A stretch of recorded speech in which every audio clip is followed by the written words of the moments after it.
पुणे शहरामध्ये ट्रॅफिक जॅमची समस्या फार गंभीर आहे। आपल्या देशातल्या 3-4 शहरांमध्ये ज्या सगळ्यात जास्त ट्रॅफिक जॅमची समस्या असेल त्यामध्ये पुण्याचा नंबर आहे।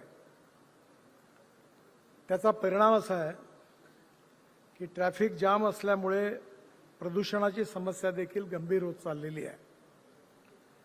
आणि या दृष्टीने पुणे शहराचे जे मुख्य रस्ते आहेत, एक म्हणजे पुणे ते सोलापूर, पुणे ते कोल्हापूर, पुणे ते नाशिक आणि पुणे ते मुंबई, या सर्व मार्गांवर आता वाहतुकीचे रेकॉर्ड तुटलेले आहेत आणि त्यामुळे या ठिकाणी जागा ॲक्विशन रोड वाइंडिंग करण्याकरता जागाही पण उपलब्ध नाही आहे।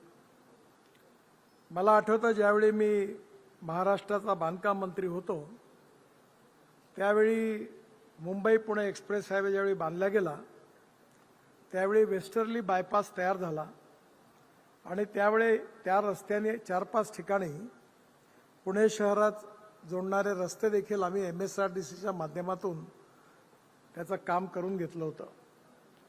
पण त्या तुलनेमध्ये आता ट्रॅफिक खूप जास्त झाला असल्यामुळे नवीन टेक्नॉलॉजीचा उपयोग करून 3 महत्त्वाच्या प्रकल्पाचं आज भूमिपूजन होत आहे। मला अतिशय आनंद आहे की या प्रकल्पाच्या बाबतीमध्ये जी घोषणा मी केली होती आज ती पूर्ण होते आहे, याबद्दल मला अतिशय समाधान आहे।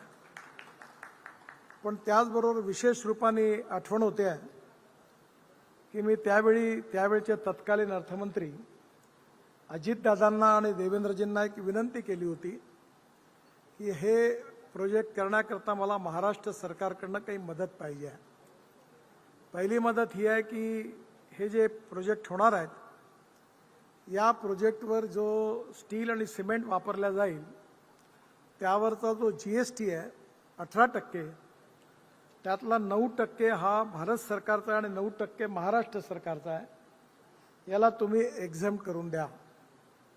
दुसरी विनंती केली होती की या संदर्भात सँड असेल, स्टोन असतील, गिट्टी असेल, ॲग्रिगेट असेल, जे मटेरियल वापरलं जाईल ते मटेरियल वापरण्याकरता तुम्ही मला रॉयल्टी फ्री हे मटेरियल द्या आणि जर यदाकदाचित रोडमध्ये कुठे जर काही ॲक्विशन करावं लागलं तर ती मदत करा।